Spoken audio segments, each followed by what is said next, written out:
ఇది GI tract infections అనుకుంటే any organism infecting our oesophagus, stomach, small intestines, large intestines and also liver పక్కన the gall bladder, వీటన్నిటి లోపల కూడా bacteria can affect and cause problems.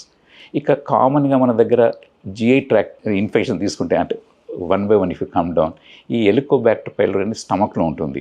స్టమక్లో acid చాలా ఉంటుంది. We don't find any organism in that one.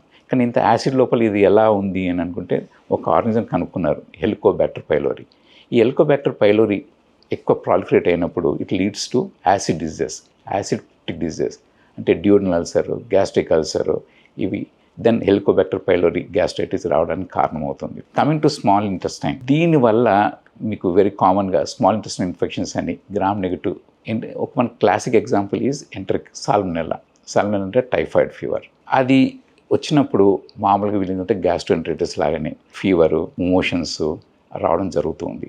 When it effects the lower end, అక్కడ enteric fever complications మీకు అన్నీ తెలుసుంటాయి. Fever రావడము, కడుపు నొప్పి రావడము, కొందరికి విరోచనాలు రావడము, ఆ తర్వాత సివియర్ అవుతే పర్ఫరేషన్, కొన్ని కాంప్లికేషన్స్ కూడా అవుతాయి. దాన్ని సరైన యాంటీబయాటిక్ ఇవ్వకుండా ఉంటే పేషెంట్స్ కెన్ హ్యావ్ ప్రాబ్లమ్.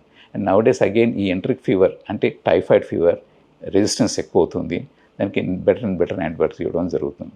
అదే పెద్ద పేరుకు వచ్చింది దానికి కొలైటిస్ అంటాం. ఈ కొలైటిస్ లోపల కడుపు నొప్పి, ఆ తర్వాత విరోచనాల్లో బ్లడ్ పోవడం జరుగుతుంది. That will mimic like almost appendix లాగానే ఉంటుంది. దానికి కరెక్ట్ గుర్తించి యాంటీబయాటిక్స్ టెస్ట్ చేసి యాంటీబయాటిక్స్ ఇవ్వడము అండ్ సరైన టైంలో ఇవ్వడము, it will help in curing the disease. 62 లక్షల మంది ప్రజల్లో మెడ్ప్లస్ బ్రాండ్ మెడిసిన్స్ కి మారడం వలన 915 కోట్ల రూపాయలు సేవ్ చేసుకున్నారు. అదే మెడిసిన్స్, అదే క్వాలిటీతో 50 to 80% డిస్కౌంట్లు.